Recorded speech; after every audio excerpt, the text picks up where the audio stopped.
Hey everybody, it's Jason from the Texas Gun Vault 2, and we're back out here in the garage, and as you can probably see, I'm using my nicer camera for this video.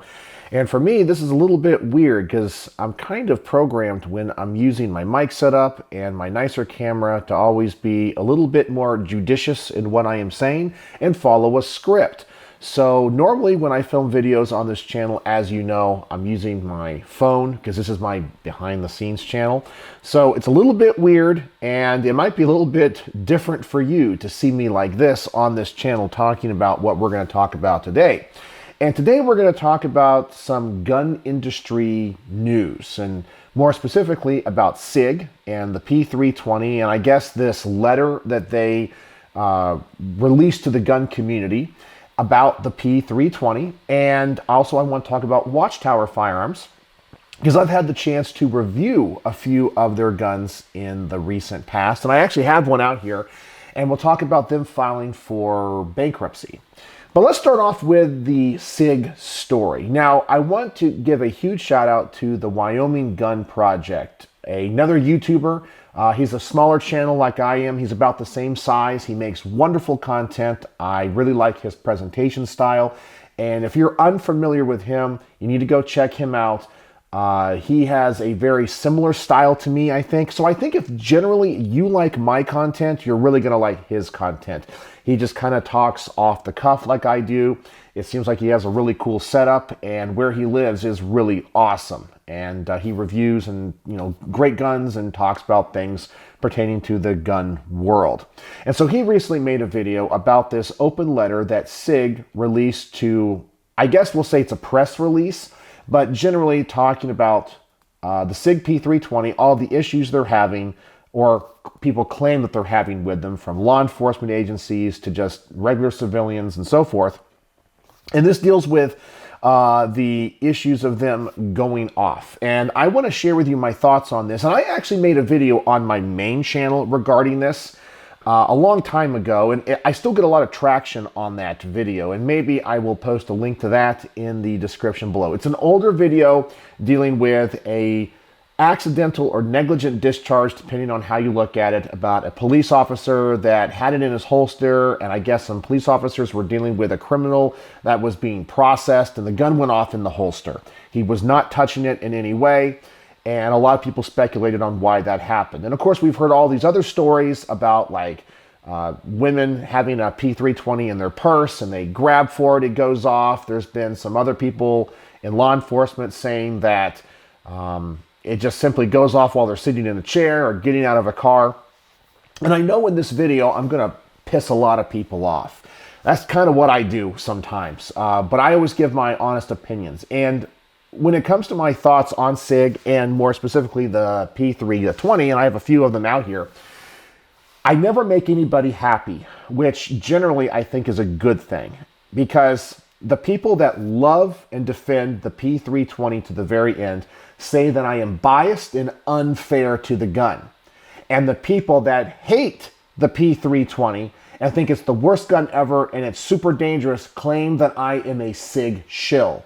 I can't be both, but let me give you a little bit of, backstory on what I personally own, so you guys can decide if I'm a shill or I hate them or whatever.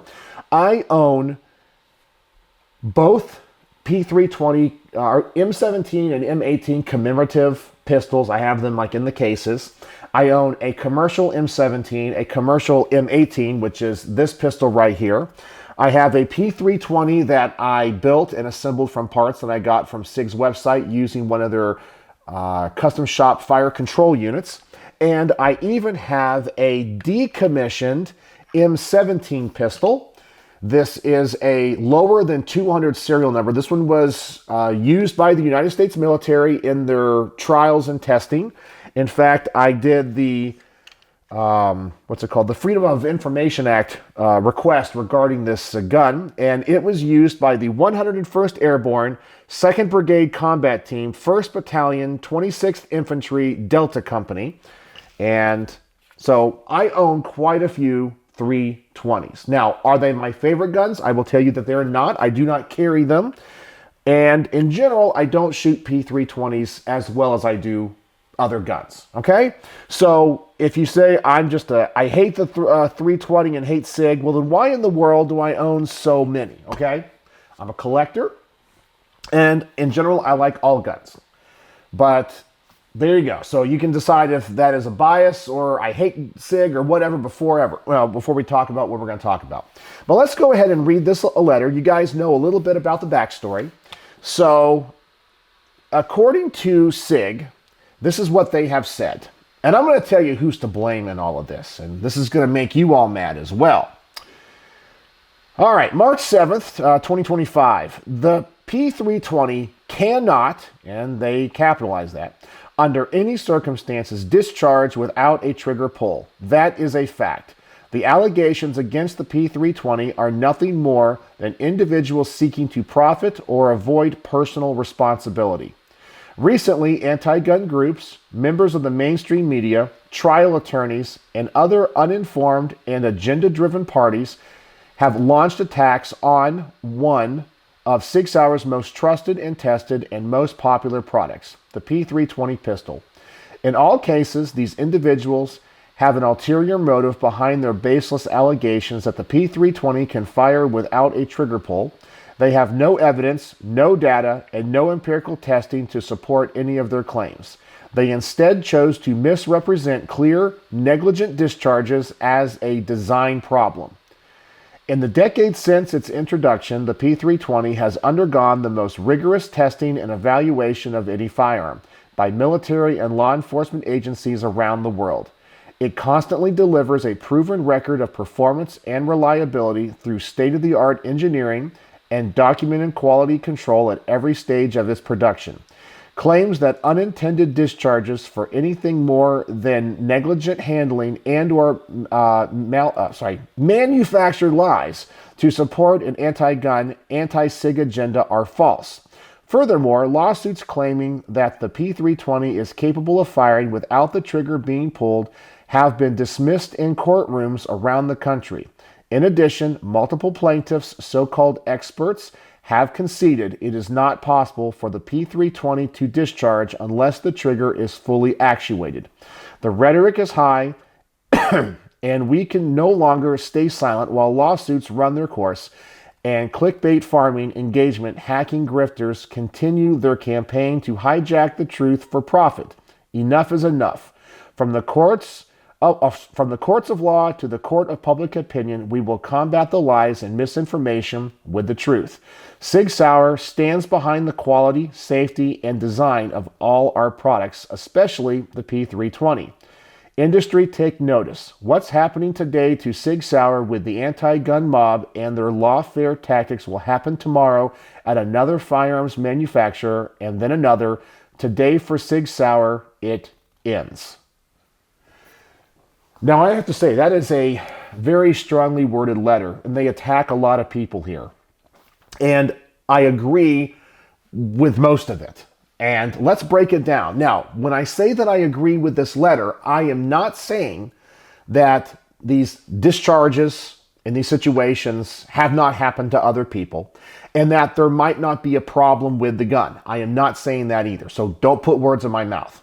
But what I am saying is this. There are people that are attacking Sig for political reasons. We do have the anti-gun left that don't like guns, and they want to bankrupt guns companies. They want to go after the companies in ways that will shut them down because they've learned they can't do it by simply passing laws. We have the Supreme Court, precedents, and so forth. But if you can make the gun companies go out of business because of lawfare, they will. There are also, as they mentioned in here, they call them grifters or whatever, or clickbait, and I do agree with that as well. There's a lot of people online that make a lot of statements one way or the other without fully having all of the information. And I see it as a content creator and watching other content creators. People will jump on the bandwagon of some narrative that's currently going on. And if you don't think people are ignorant, just go to the comment section of many of my videos on the main channel And I even talk about the mean and ignorant comments of the week here on this channel. And we go over some of them. And some of them are mind-boggling. That in general, I take the stance that most people think that they are experts in the world of firearms and guns simply because they watch a Garand Thumb video, or they watch a Paul Harrell video, or a Hickok 45 video, and then they know everything there is to know because they watch GunTube all day. But their hands-on experience with guns is not there. Now, I am in no way saying that if you don't handle guns every day, or are not a content creator, or whatever, you can't have an opinion. You are absolutely allowed to have an opinion. I just feel that it's important that before you open this, you use this. And I don't see a lot of that, both from content creators and people in the gun community.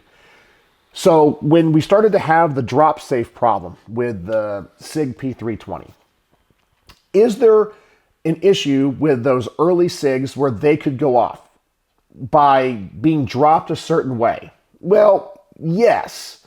And I contend that when it comes to any firearm, I don't care what make, model, if you have some type of brute force attack to that gun, like you hit it a certain way, you drop it in a very specific way, at the right angle, with the right amount of force, with the right circumstances, you can have the gun go off. These are just machines. That's all that they are. And machines can break.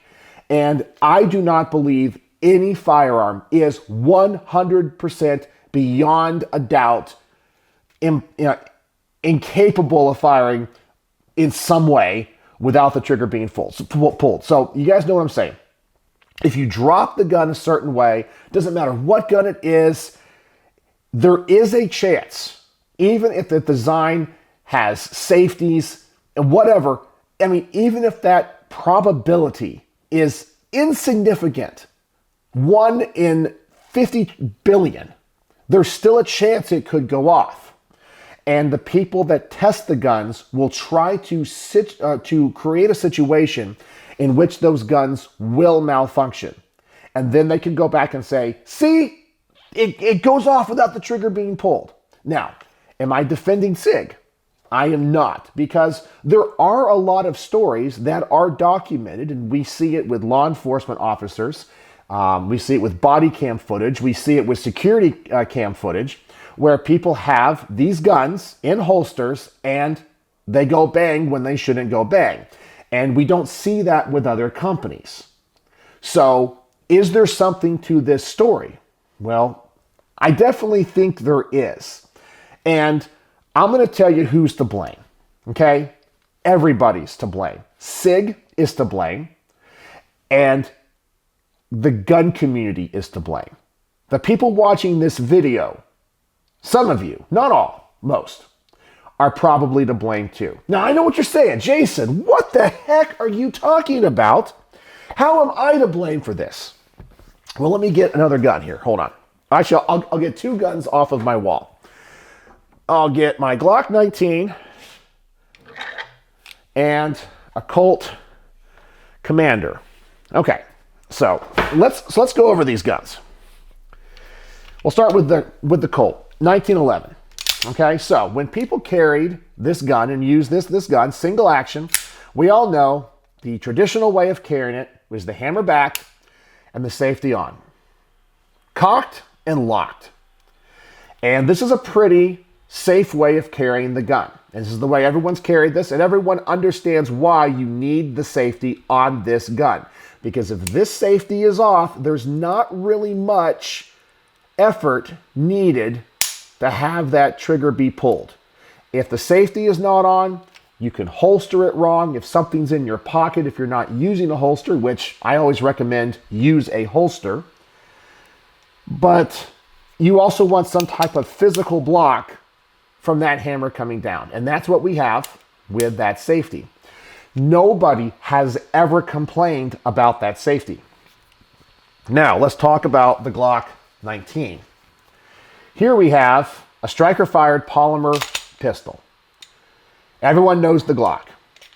It has 3 safeties. We all know what those safeties are. Now, by the way, some people are going to say, well, the most important safety is the one between your ears. Yes, it is, but mechanically is what we're talking about. Now, this gun doesn't have an external safety like the Colt does, right? We have no thumb safety. So why don't we have problems like the Sig with this gun? Well, we have a trigger blade safety right here. Now, some people are going to hate this, okay? So you have some type of deterrent from this trigger coming back. If I don't have my finger on the trigger, if I don't have my finger like all the way on the trigger, I cannot have that trigger come back. It physically blocks it from doing so. We also have internally the 2 other safeties. We have the firing pin block, which physically prevents the striker from entering the chamber. If the striker comes off of the sear engagement, it cannot enter the chamber unless the trigger is being pulled and upward pressure is put on that block. And then finally, we also have the fact that the striker is at kind of a half cock. In fact, Glocks are considered by the US government and the ATF to be double action only pistols, because when you do pull this trigger back, you are actually pulling the striker back further than where it is at rest. So you have a number of safeties. Now, is this gun 100% foolproof? Have people never had a negligent discharge? No, people have, okay? And I'm sure some of these guns have been dropped in very special situations or had them in purses without holsters and had them go off as well. Now, most of the time, those can be attributed to carrying the gun in an inappropriate manner. Always carry in a holster. But we have blocks in here, some mechanical measure to prevent the gun from going off. And just having those blocks, whether that is a double action pull, a blade safety, a firing pin block, one or any of those, the more you have, I guess the safer the gun will be, the better. The 1911 has that thumb safety. Everybody loves that thumb safety. But when it comes to these guns, now this is where I say the gun community is at fault. I see it on my videos. I see it in other people's videos. When it comes to guns like this, or if I review a Glock 19, sometimes I'll say, it would be kind of nice to have a thumb safety on this. But what do people say in the comments? They say, Jason, you're an idiot. A striker-fired handgun should not have a manual safety. I want to be able to pull that out and just fire it. Okay, that's totally fine. However, you have to admit that having a thumb safety that would engage like the 1911 would probably make the gun even safer. It had a 4th safety over the 3 it already has.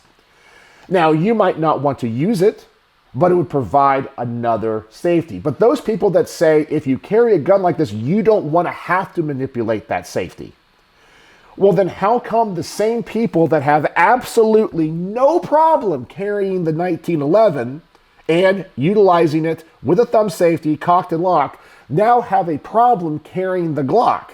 Oh, I don't want to. That thumb safety is going to get you killed. Oh, I love carrying the 1911, carry cocked and locked. Which is it? Okay, so talking about different guns. Now, let's go to the Sig. Okay, now, I've already told you who I think is partially at fault. The gun community. The gun community doesn't think a striker-fired polymer handgun should have a manual safety. They also say that some of these other safeties that Glock and other companies incorporate are stupid and only get in the way, like the blade safety. Some people hate that blade safety, and they say it makes for an uncomfortable trigger pull. Okay, it rubs your finger the wrong way. So what did they demand? They demand a gun company. They want somebody, give me a striker-fired polymer pistol that doesn't have a thumb safety, doesn't have a blade safety, and has a super light trigger. Well, Glock has that double action trigger pull. You got to pull that trigger back at least further than you do on this thing to pull that striker back. It does kind of prevent you from having such a light trigger that just knocking it a little bit back by accident with your finger, holstering, unholstering, putting it into a purse, whatever, from having the trigger actuate. Sig listened to the gun community, and this is where this is Sig's fault. Sig listened to the idiots in the gun community and created a gun that doesn't have those safeties. So this is a P320 that I built from parts I got off of Sig's website. And it does not have a manual safety. Now I know some people are saying, but some versions of the P320 do have a manual safety. We're going to talk about those in just a moment.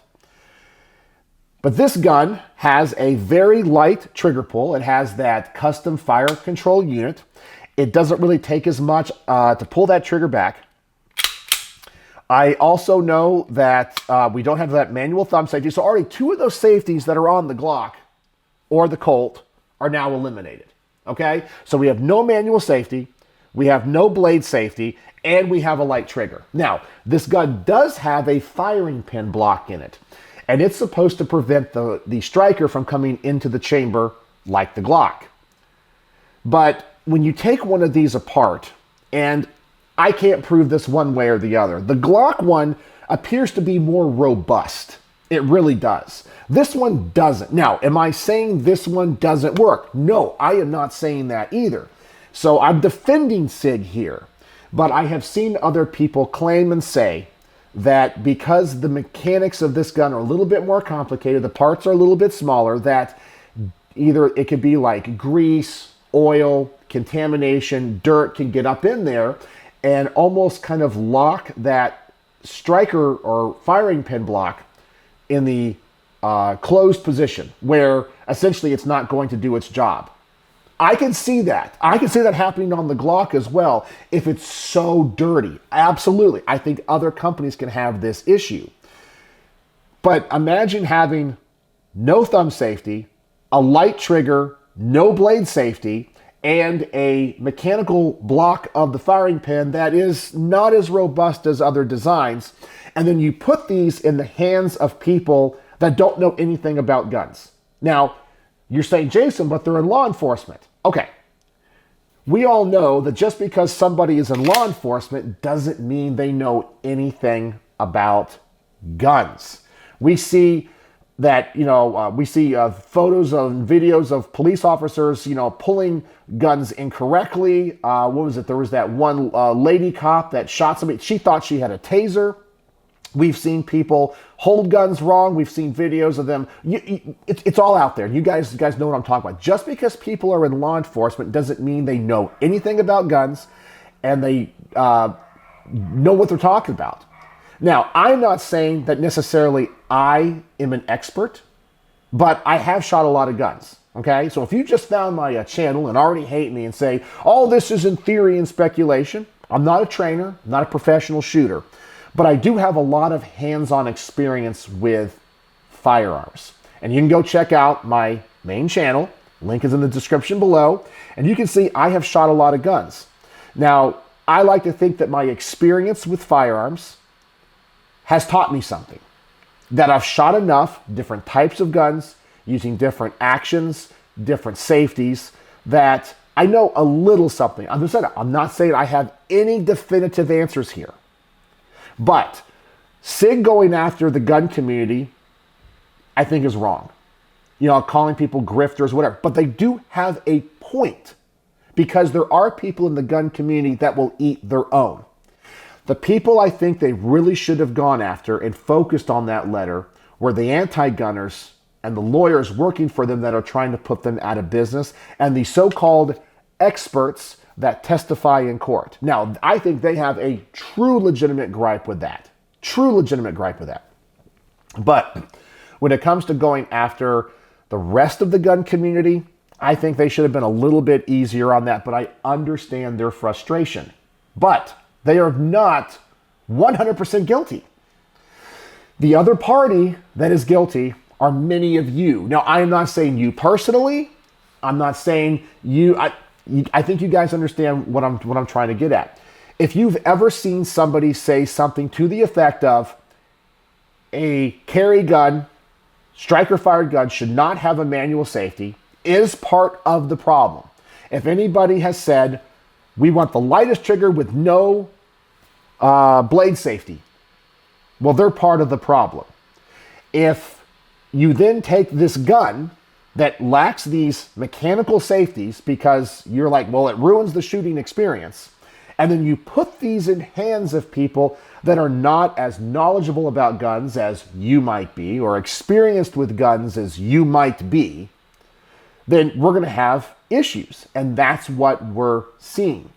This gun is a gun designed for gun experts or people with, maybe I shouldn't use the word expert. Let's say people with gun familiarity. The Glock is more idiot-proof. I personally think that when it comes to any gun that you're going to put in the hands of military and law enforcement, not the SWAT teams, not Delta Force, not the top-tier operators. We're talking about your beat cop. We're talking about your grunt, in the military. You want to have an idiot-proof gun, or as close to an idiot-proof gun as possible. Why? Because there's idiots in the military, not disparaging anybody specifically, and there's idiots in law enforcement. And there's a lot of idiots in the gun community. Once again, go check out the comments in many of my videos and you'll see tons of them. So you want to make sure that you create a gun that is idiot-proof as possible. You put as many barriers between pulling this trigger and them accidentally doing that as possible. Now, some people are going to say, Jason, let's take a look at those videos where the guns are in the holsters and they go off. Okay. The issue at play here, and this is where I'm going to defend Sig.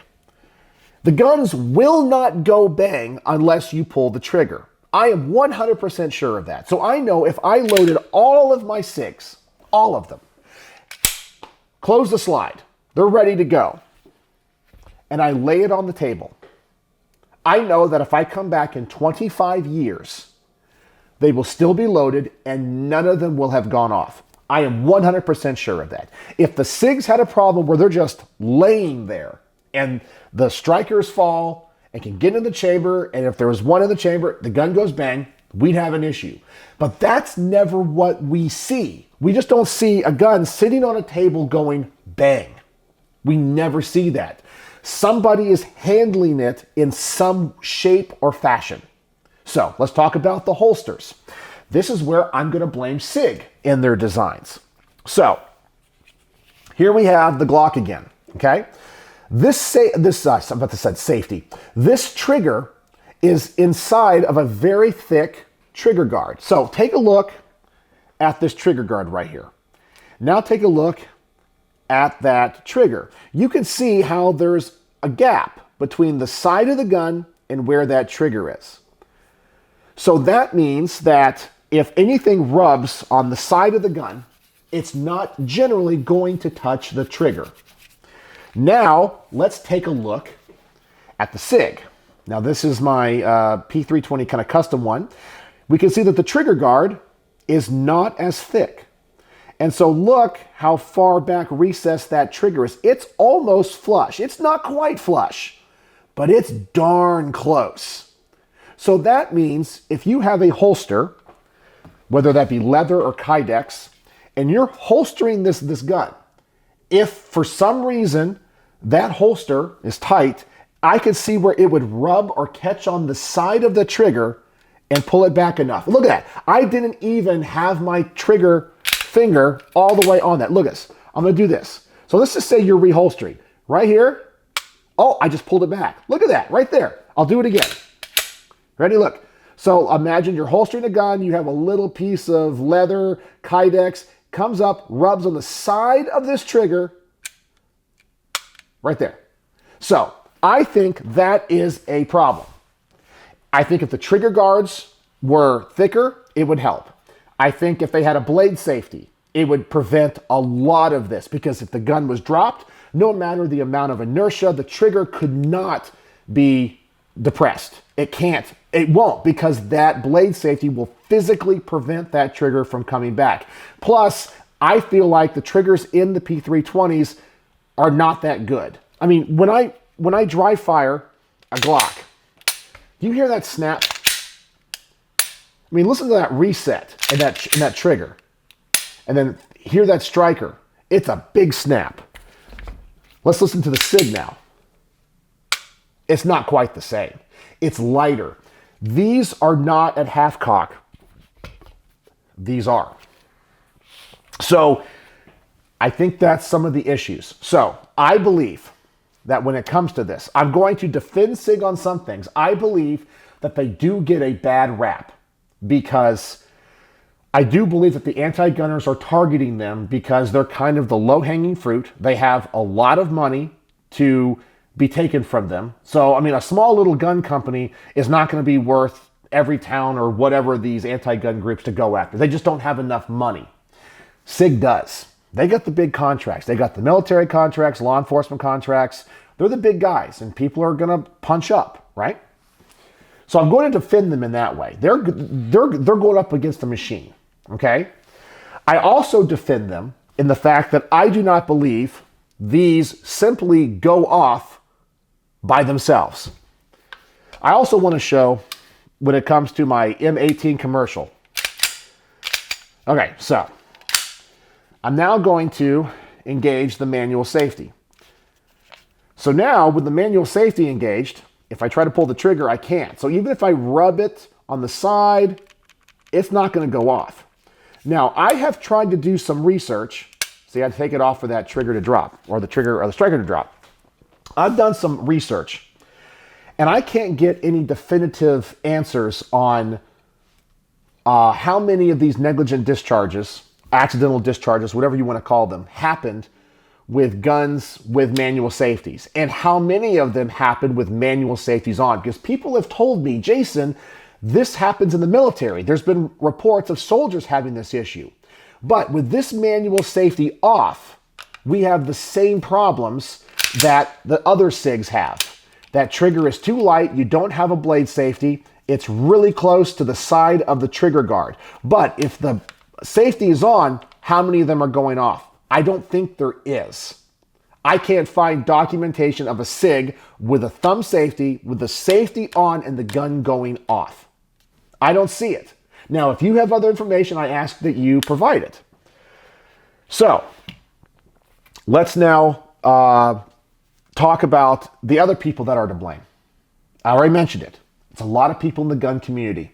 Because a lot of people think they know what they want. Because once again, they watch one Grand Thumb video. They watch a James Yeager video one time.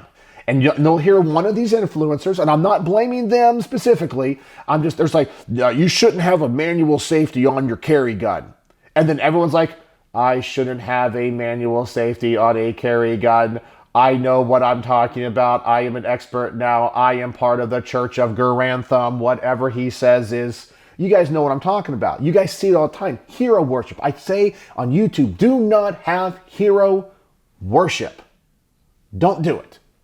Because you're going to listen to people that are only speaking for themselves. Now, did James Yeager know how to shoot guns? Absolutely. James Yeager knew how to shoot guns. Does Grand Thumb know how to shoot guns? Absolutely. But most of you, myself included, are not them. We're not them.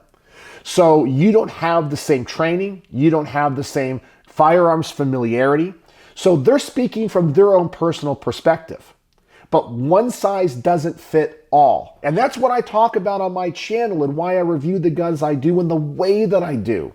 Just because a gun works for 80% of the gun community doesn't mean it's going to work great for 20% of the gun community. And it's not right for 80% of the gun community to disparage the 20% that doesn't like whatever it is. So I blame the gun community as well for wanting a gun that is unsafe. Sig answered that call and made a gun that is generally unsafe. Not unsafe from a mechanical function standpoint, but unsafe because it's not idiot-proof. They made a mistake that they made a gun that is too easy to use and address the other things that people don't like about guns like the Glock. And they created this. This gun, in my personal opinion, is a safe gun in the hands of people that have intermediate to advanced firearms understanding, knowledge, and familiarity. If you have somebody that is a novice, a beginner, this gun is dangerous. More dangerous than a Glock. All guns are dangerous in the hands of those people. But some guns are more dangerous than others. This one is because it has fewer steps for it to go bang. That's my personal opinion. If Sig would have designed this with those safeties, we wouldn't have had the drop problem. And when people were hitting them on the back with a hammer, they were dropping them from a certain angle. If the inertia of the trigger, it doesn't matter what it was. If it had the blade safety, it could not have activated and had those rounds fire. It couldn't have. I believe if the trigger guard was a little bit thicker, you wouldn't have problems with people with these guns in holsters. I am 100% sure that when these guns go off in these videos, the trigger is being pulled. It might not be being pulled by a person with their finger, but something, holster, something in their purse, something in however they're carrying it is activating the trigger because it's too easy to pull. So Sig is at fault because they gave gun people, or people that think they know what they want, what they wanted. And it's the gun community's fault for thinking, I don't need a thumb safety. I don't need a blade safety. That just gets in the way. I hate Glocks for that. Get rid of that. I want my carry gun to be as easy to use as possible. So what does Sig do? They create this. And now we have problems. So I believe it is the gun community's problem too, because you guys have no problem with a 1911, but have problems with a Glock. I don't know. And what is wrong with a thumb safety? I'm not saying you got to use a thumb safety all the time, but I'm just saying that if the manual of arms of a P320, a basic one, is to carry it cocked and locked, you would not have these issues. And all the people that say, well, that's stupid, you shouldn't have a thumb safety. I guarantee you, you own a 1911, you've carried a 1911, and you have no problem carrying them cocked and locked. So why is it a problem on a 1911 and not a problem on a Sig? So it's Sig's fault for making the gun unsafe, and it's the gun community's fault for asking for them to make a gun like this. And it's also their fault for eating their own. Because let me tell you, there are people that want to destroy everybody else. I see it as a content creator. I see it in the mean comments that I get. It doesn't matter if I like a gun, people that hate the gun hate me. If I hate a gun, the people that love the gun hate me. In videos, I am called a shill and a hater in the same video. That is impossible. How does that happen? So you tell me. That's my thoughts on this. Everybody is to blame here, okay? Once again, before you call me a Sig shill, understand, I am saying I think this gun is unsafe and has some design flaws.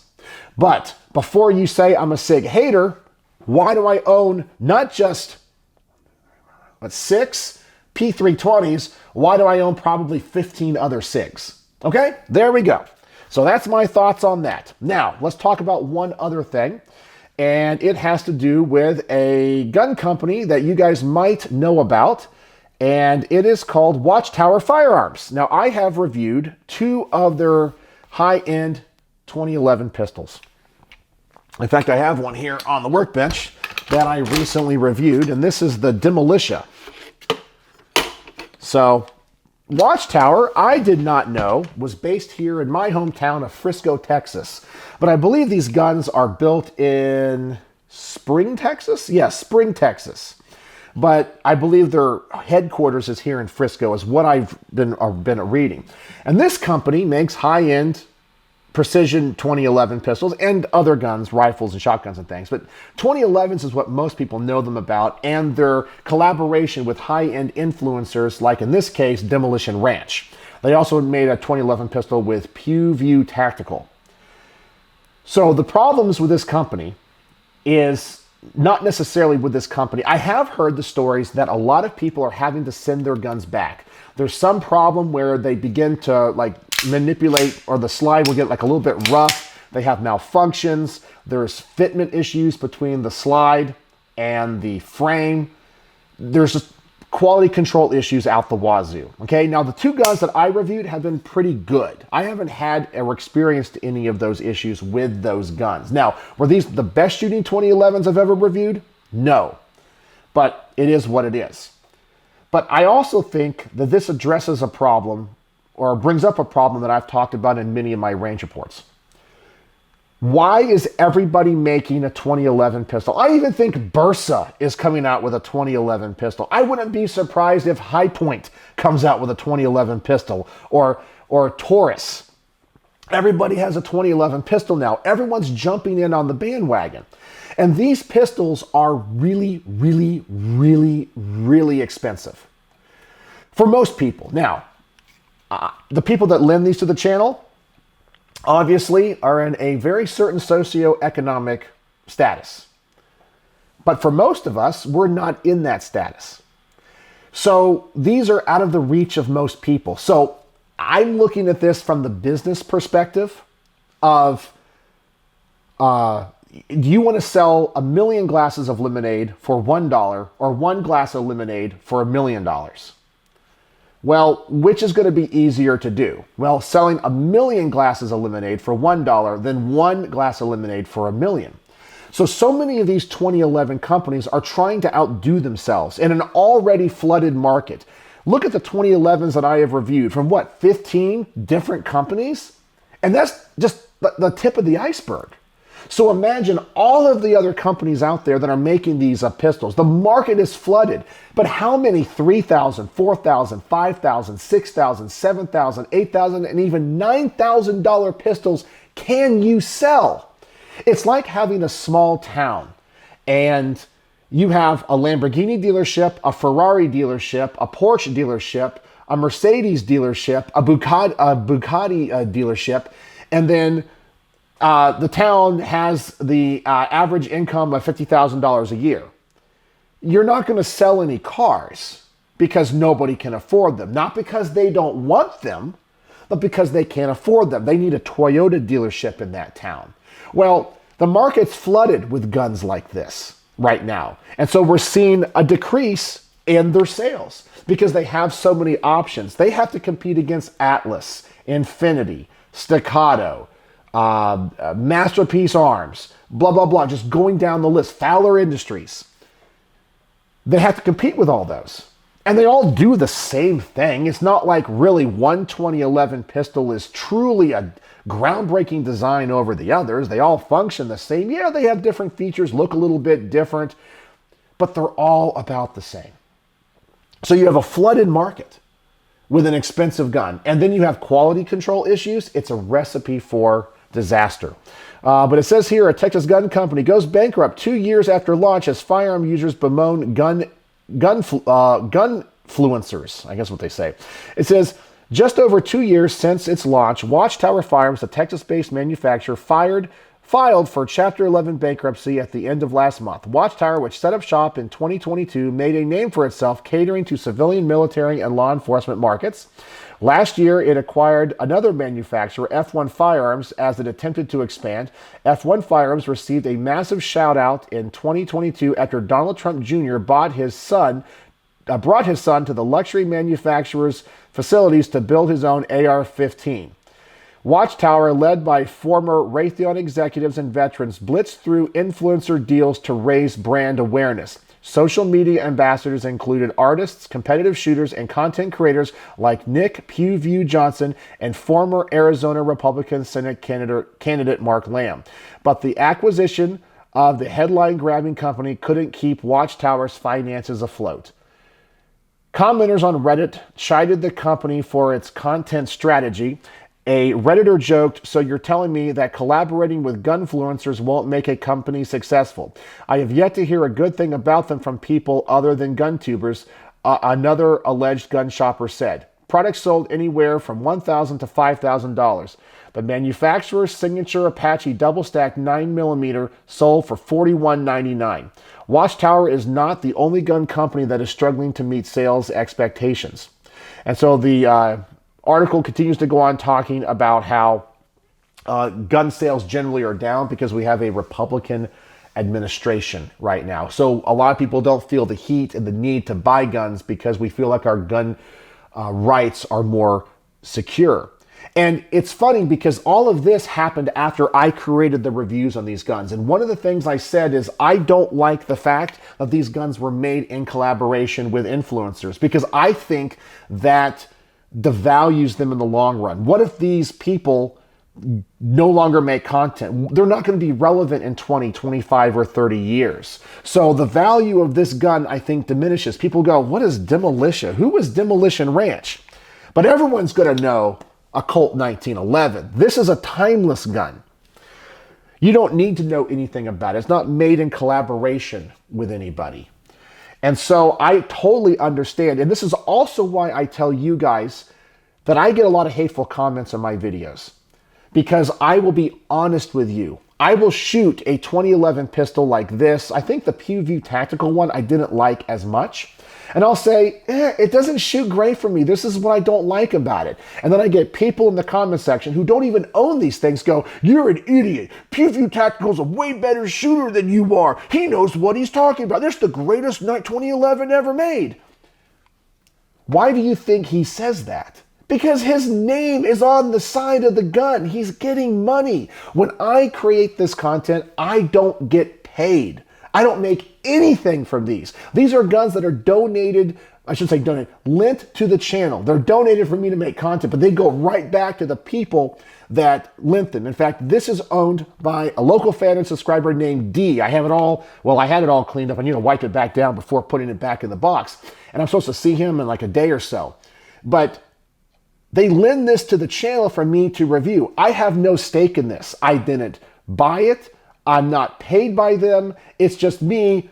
What do I really think about this and why do I think about it? And that's why some people in the same video will say I'm a shill and a hater at the same time. So anyway, that's all I got to say. I know I'm a little bit fired up today, guys. Way fired up today. So what do you guys think about any of this? And do you guys understand what I'm saying? Oh, there was a car analogy I forgot to mention when I was talking about Sig. I used a car analogy when it came to the Watchtower Firearms. My problem with that Sig letter as well when it comes to these guns is it reminds me of a time that I owned and bought way back in 2011. I bought a Ford Focus.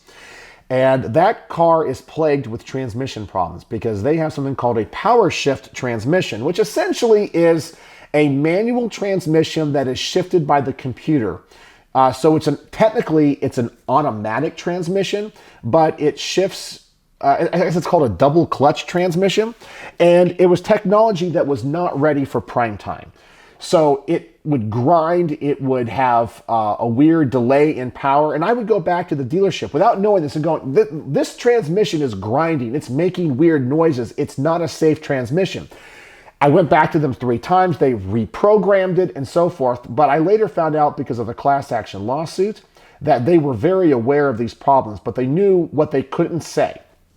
But eventually I had the manager of the dealership come to me and say, I'm not joking, you don't know how to drive an automatic transmission. Yeah, I was told that by a manager at Ford. And it was that day I realized I will never step back on a Ford lot again. How dare them say that? I know how to drive manual and I know how to drive automatic.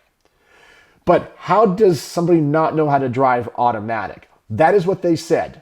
So anyway, so that's what I think Sig is kind of doing with these guns. They're telling people, you don't know how to shoot our guns. In some ways, they're kind of right because they're putting unsafe guns, mechanically unsafe guns, in the hands of idiots. But yeah, so, but also people should know how to shoot guns. So you guys get my point. So I kind of blame them for being a little bit arrogant there because they're telling people they don't know how to shoot them. So anyway, I know it's kind of a long video. So let me know what you think. If you made it to the end of this video, the word of the day is fired. fired up, because that's what I was in this entire video. So I hope you guys liked it. I know it's a little bit different. And if you made it to the end and you use that word, I know you are a true vault dweller. So thanks for listening to my super long rant today. So, as always, thanks for watching.